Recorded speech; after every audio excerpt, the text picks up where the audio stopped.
Didik TV KPM. Banyak dah yang telah kita pelajari pada hari ini, terutama sekali tentang prinsip dan kaedah memasak. Ingatkan masak itu letak kuali, hidupkan api, masukkan minyak, dah siap. Rupanya ada macam-macam cara. Dan cikgu, di segmen ini kita dah tahu banyak perkara. Mestinya ada nak uji minda sikit, nak soal kawan-kawan saya ni, iaitu Huzaifah, Putri, Anusha, Sofia. Setakat ini kan jelas tak? Faham tak? Kalau faham jelas, boleh tak buat buat ni lah mini love. Faham tak? Okey, faham. Hebatlah murid-murid SMK Yaakob Latif ni. Baik cikgu, jadi di segmen ini apa soalan uji minda untuk mereka? Alright, okey. Jadi di bahagian ini saya akan tanyakan soalan yang saya nak semua orang cuba jawab. Okey, so kita tengok soalannya. Okey, Rajang menunjukkan dua kaedah memasak yang digunakan oleh Puan Ramlah untuk menyediakan hidangan kepada ibunya yang sedang sakit. Okey, so yang pertama sekali kita nak kena baca dahulu soalan. Sebelum kita nak jawab, sebab kita nak fahamkan. Okey, so dia ada dua kaedah untuk dimasak kepada ibunya yang sedang sakit, maknanya untuk pesakit. Ini kita dah belajar. Okey, kaedah masak untuk pesakit.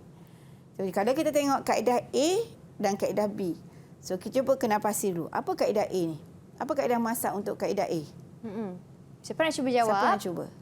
Untuk kaedah A tu apa?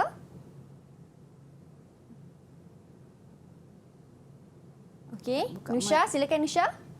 Mengukus. Mengukus. Okey, kaedah A mengukus betul. Kaedah B? Kaedah B?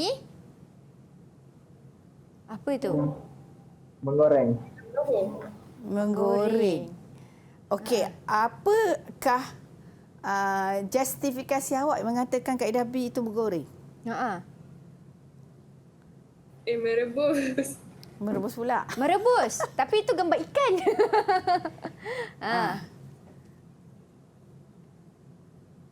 Mana satu? Dia menggoreng minyak penuh. Sebab minyaknya penuh, cikgu. Betul ke cikgu? Ya, sebab kita tengok gambar ni, tu kemudian peralatan dia tu bentuk macam bentuk kuali sikit tu kan. Okey. Jadi, kita tengok, maknanya kita dah kenal. Jadi kita kena kenal pasti dahulu kaedah dan baru kita tengok soalan pula. Okey, terangkan kesesuaian kaedah memasak dengan membandingkan kedua-dua kaedah itu. So, bila soalan yang begini, ada perkataan membandingkan. Jadi, kita perlu membandingkan kedua-dua kaedah ini. Dan bila kita membanding, kita kena membanding pada kriteria yang sama. Itu kita kena perlu tahu jelaslah. Bila ada perkataan membanding, contoh kalau kita banding tangan dengan tangan, kaki dengan kaki. Ini pun samalah, maknanya bila kita banding, kita tengok soalan ni dari segi tekstur, dari segi rupa, dari segi rasa, dari segi nutrisi, kita kena bandingkan yang sama. Baik. Alright. So, tadi kita dah tengok kaedah A ialah kaedah mengukus, kaedah B ialah kaedah menggoreng. Mungkin. Okey. So, apakah yang awak semua nampak perbezaannya? Perbezaan. Okey, saya nak tanya Sofia dulu. Sofia dulu. Untuk kaedah A, makanan dia akan jadi lembut.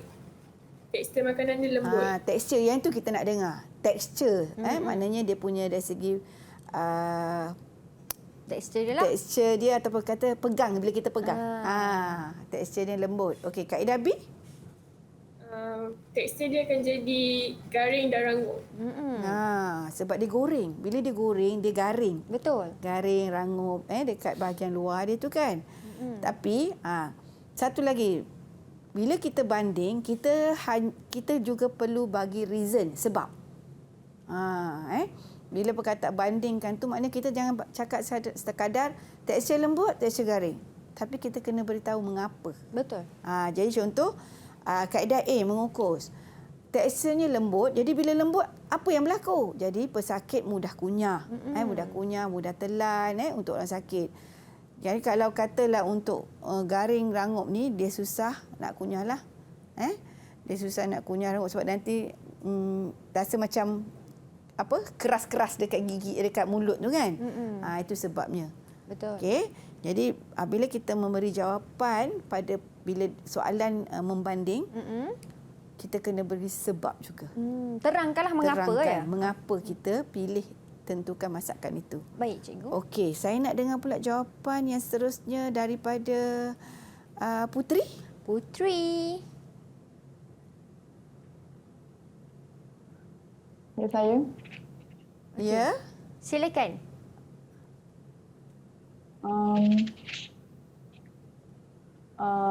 Makanan untuk mengukus dia kurang mengandungi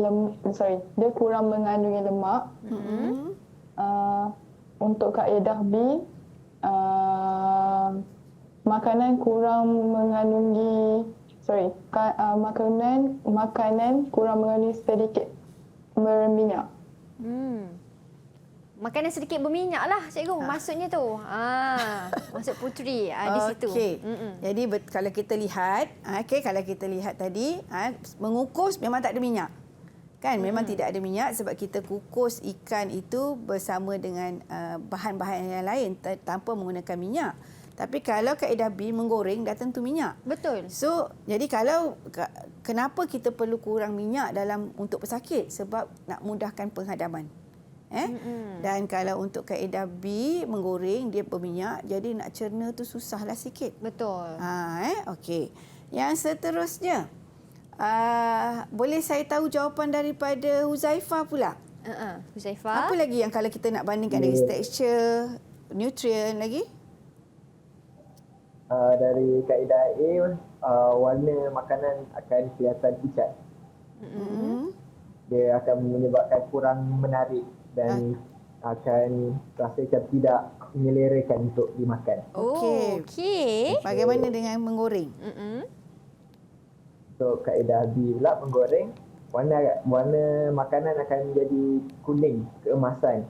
Dia akan membuat kita rasa menarik dan rasa selera untuk makan. Okey. Jadi maknanya murid-murid ni fahamlah. Bukan sahaja kaedah A ni walaupun dia bagus dari segi pemakanan, tetapi mungkin dari segi warna lah. Mengukus ni memang dia tidak berapa menarik. Banding yang kalau goreng kita nampak wow. Dengan colour dia. Betul. Kemudian kat tambah pula kalau ditambah pula dengan hiasan-hiasan lagi nampak menarik. Tetapi bila kita bandingkan kedua-dua kaedah ini, kita akan pilih kaedah A sebab dia lebih sihat. Betul. Cuma dari segi warna lah kan. Tapi kita tidaklah judge makanan itu dengan warna. Kita akan ambil kira faktor-faktor kesihatan. Sebab soalan berdasarkan kepada kesihatan. Betul. Jadi itulah dia. Jadi bila kita membanding, yang saya nak tekankan dekat sini ialah bila kita membandingkan, kita kena bagi menerangkan atau memberi reason kenapa makanan itu kita pilih ataupun kenapa makanan yang kita pilih lembut tu atas sebab apa, keras atas sebab apa. Mesti ada sebab. Baik. Alright. Okay. So saya rasa dari segi menguji kefahaman mereka sudah faham. Jadi saya rumuskanlah terus. Ada soalan kedua kan cikgu? Mereka dah faham. Kita uji ada soalan yang kedua untuk mereka. Okey. Maknanya kita nak menguji lebih kefahaman mereka lah. Okey, ni dia. Rajah menunjukkan ikan yang dimasak dengan menggunakan dua kaedah masak yang berbeza. Soalan ni lebih kurang sama macam tadi jugalah. Tetapi kali ni kita nak tengok kesan haba. Nyatakan kesan haba terhadap hasil masakan kedua-dua itu. Okey. Kaedah A, kaedah apa? Saya nampak Sofia angkat tangan tadi, cikgu. Silakan Sofia. Kesan haba untuk kaedah A tu. Itu ikan steam limau, cikgu. Silakan, kaedah apa tu? Merebus. Kaedah merebus. Mengukus. Kaedah mengukus. Okey. Kaedah B? Menggoreng. Ya. Okey. So, kesan haba terhadap hasil masakan ini. Okey. Siapa nak share? Kesan habanya. Okey, Huzaifah. Zaifah memang suka masak lah cikgu. Hebatlah Zaifah. Silakan Zaifah jawapannya. Okey. Apa kesan haba? Kesan dia isi ikan tu akan jadi lembut dan mudah hancur untuk kaedah A. Okey. Bagaimana? Untuk kaedah B pula isi garuk. Okay. Untuk kaedah B isi dia akan jadi garing di luar dan lembut di dalam. Garing di luar, lembut di dalam. Betul cikgu? Okey, betul. Samalah juga Okey. dengan jawapan yang tadi tu sebab maknanya dari segi warna dan dari segi isi. Hasil masakan tu maknanya lepas kita masak, apakah dia punya perubahan? Lepas kita masak apa perubahan dia. Jadi yang itu yang kita nak murid fahamlah. Baik. Okey. Itu dia. Jadi jawapan murid-murid ini betul lah cikgu ya? Betul, maknanya mereka faham apa yang saya terangkan. Mereka memang faham dan jelas dengan penjelasan cikgu. Baik cikgu, memandangkan mereka dapat jawab soalan dengan baik, dengan cukup terperinci jawapan-jawapannya ni kan. Huzaifah, Sofia, Putri, Anusha ni. Jadi cikgu, sedikit rumusan ringkas tentang hasil pembelajaran kita pada hari ini. Okey, so rumusan dia yang pertama dalam tajuk ini kita kena tahu apa tujuan kita masak. Ada 5 tujuan tadi yang telah kita bincangkan. Kemudian dalam prinsip memasak, kita ada 3 prinsip, iaitu prinsip masak haba lembap, prinsip masak haba kering dan prinsip masak pancaran gelombang mikro. Dan dalam setiap prinsip ada beberapa kaedah memasak. Betul. So prinsip haba lembap kebanyakan menggunakan air atau cecair. Okey, dan ada 8 kaedah masak dalam prinsip haba lembap. Manakala kalau haba kering, kita menggunakan minyak ataupun haba langsung. Manakala kalau pancaran gelombang mikro pula kita menggunakan perolakan haba. Betul. Di dalam microwave itu sendiri. Okey. So yang itu yang saya boleh rumuskan, dan selain daripada itu kita kena tahu juga hasil ciri-ciri setiap hasil masakan. Yang itu yang saya dapat rumuskanlah untuk pelajaran kita pada hari ini. Okey, baiklah cikgu. Kita dah sentuh daripada prinsipnya. Ada 3, haba lembap, haba kering dan juga pancaran gelombang mikro, dan juga cikgu dah terangkan satu persatu setiap ciri-cirinya bagaimana. Diharapkan penjelasan cikgu pada hari ini memberi manfaat dan juga ilmu kepada semua yang menonton dan boleh diguna pakai terutama sekali kalau nak menjawab di dalam ujian nanti. Betul cikgu Kita jumpa lagi di episod akan datang. Saya Syamira Nazir. Assalamualaikum dan salam sejahtera. Bye.